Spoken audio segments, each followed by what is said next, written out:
Hey guys, welcome back to my channel. My name is Dana and today we're going to be doing something a little different. We're going to talk about how to successfully survive those first few months of dating. I think that this is a topic that the majority of us might be struggling with in the beginning, whether if it's navigating where this new relationship is headed. Trying to make this new relationship work involves a lot of effort, energy, making the time, and almost balance between hanging out with your friends or hanging out with your new partner. And guys, if you enjoy watching the content on my channel, then please subscribe now. We're going to start with the first part of this video, which will help navigate and share your interest with your new partner without coming off too needy or desperate. And we do have a lot of information to cover, so let's jump right into it. So our first tip is to be transparent. Put your cards on the table and tell your partner what are some things that you like and dislike. And that could include hobbies like going grocery shopping together or going to the movies, or things that you dislike.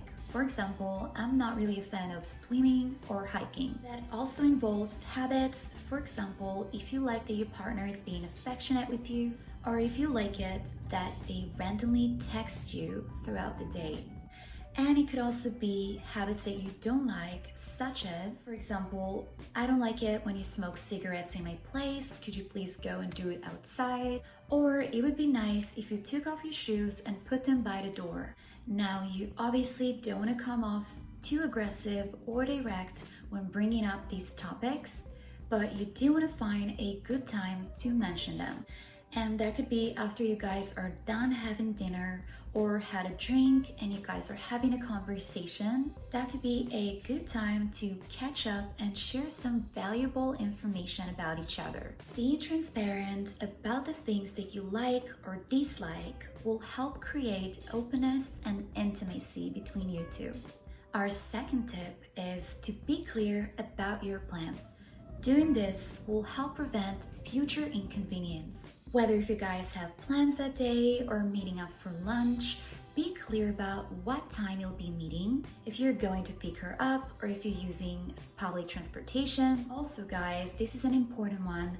Be clear about whether if it's going to be just the two of you, but there will be some friends joining too. And that's because some people don't like to be surprised and find themselves in the company of your friends when all they had in mind was having some quality time just with you. So be clear about such small things and ask them, are you okay with us hanging out with my friends tonight? Or can we reschedule our breakfast date to another time as I need to do something for work? And if you decided to reschedule something that you guys had, be clear about why this is. Again, being clear will help prevent inconvenience between you two, or creating problems, or even coming up with some excuses or lies. Number 3, encourage them to do more of whatever it is you like. This one is kind of similar to the first tip, but what I mean here is to confidently claim the things your partner does with you or for you. For example, if you want your partner to check on you throughout the day, let them know that. You can say something like, I enjoy when I get a good morning text from you, or thank you for cheering me up today when I had a stressful day. Another good example is if you enjoy watching movies or TV shows with your partner at home, then you can say something like, I love just chilling and watching Netflix with you. I sometimes prefer this over going out someplace. We should do it more often. And if you want to do a mutual activity together, encourage them to do so. You can tell your partner that you were looking up some cooking classes today and that it would be fun to try one time. Don't be afraid to claim the things that you love doing and encourage your partner to give you more of them. Remember that no one can guess or read minds, so by being clear and communicative, you can step up your relationship game. Number 4, balance is key. If you just got into a new relationship, congratulations. It could be scary and confusing at times, especially when we're not really sure whose turn it is to engage. If it is your turn to text them and ask if they want to hang out again, you're just trying to get the feel for it and see where it goes. Well, in that case, remember that balance is key. Don't try too hard, don't stress yourself over little things, and don't overthink. If you want to meet with them and you have the time and availability, let them know. Be specific in the way you communicate. For example, you can say, "Hey, I'm free Tuesday after work, wanna join me for a drink?" My suggestion would also be not to make plans too far in advance, and that's because no one really likes that, especially when you've both shown interest. So give them about 2 days notice and invite them to do something fun. You can try and be spontaneous and show your flexibility and see if they like it. But don't be spontaneous all the time, as it could be a little bit exhausting, especially if you're dating someone who likes to plan and stick to their schedule. The whole point here is that you want to try new things, new methods, and see how your partner is reacting to them. That way, you can get a better idea and a better understanding about them. It's almost like playing a new game where you're trying to figure out how things work. And while you're doing it, keep in mind that balance is key. Understand and respect that your partner has their own schedule. They're used to a certain type of routine and they're trying to fit you into their life, and it is all new to them. So be patient. Patience eventually pays off. Be smart and think of the big picture. Show your interest, do your part in letting them know that you want to see them again and hang out, but give them their space and time to react and show you how comfortable they are. If you're dealing with someone who's a bit more slow in the sense of texting you back, then don't blow up their phone with messages as it comes off needy, but rather mention something the next time you see them. As long as you keep a good balance and movement with the way you express and communicate things with your partner, the relationship will likely to progress and move in a good direction. And now I'm going to move to the second part of our video, which includes the disagreements, fights, and obstacles of being in a new relationship. So how do we deal with them? Number one, compromise. The majority of the couples fight.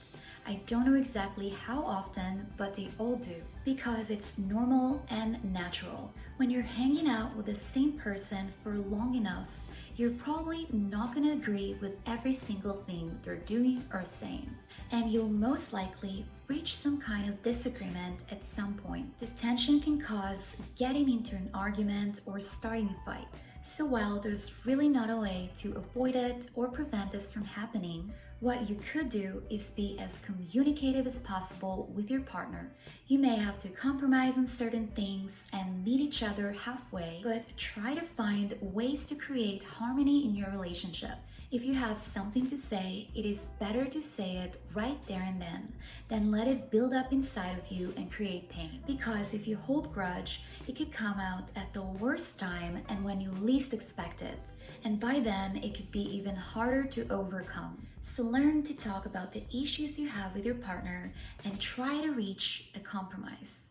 Number two, express your issues. Step up, be the bigger person. And if you feel like things aren't on track, reach out to your partner and find a time to sit down and talk. Setting up a time for a conversation will give you both the opportunity to talk about the things you were holding back from saying, and it could be a good chance to set things straight so there aren't any loose ends or inconvenience up in the air. You can also do weekly or monthly meetings like that, if we can call it that way. But yes, a relationship is just like building a business. It requires dedication and constant maintenance. Number three, learn to listen. Be attentive and learn to listen to your partner and their needs more. Most of the time, they'll express their concerns to you without you having to ask. All you need to do is listen and make the notes in your mind. The more you listen to your partner, the better you can understand them, which will help nurture the relationship. The more you listen, the more you become aware with your partner's love language, things they're comfortable and uncomfortable with, their weakest points, and if they have any emotional wounds. When we listen more, we are allowing our partner to open up to us so we can do the same. We are creating a safe place for them. Number four, talk to relatives and friends. If you're not sure about certain things, if it's too much of a new territory for you, and you're afraid you don't have the experience, talk to a friend, talk to a relative, or someone that you feel comfortable with. Open up to them, tell them about your experiences, and ask for advice. They may be more than happy talking to you and share their experiences, especially if it's an older person. I'm sure they've been through the same situations you're dealing with and they understand your struggles. Remember that talking to someone will help point you in the right direction and make you feel less stressed and more relieved. It's not healthy to hold on to things inside of you for too long. It never did any good to anybody. So find someone you're comfortable talking with and ask for their advice. Don't be too shy or nervous to do so. Remember that we were all once new to the dating scene. No one is born an expert. So guys, these were my tips to help navigate the first few months of dating. Remember that almost no one's relationship is perfect at all times, as it is simply impossible. But if you're both willing to put in the work and invest in your relationship, it'll become stronger and more stable. And as long as you're doing your best and being honest and communicative enough, you're doing the right thing. I want to thank you guys for joining me again today. Let me know your thoughts in the comment section down below. I will see you next time. Bye!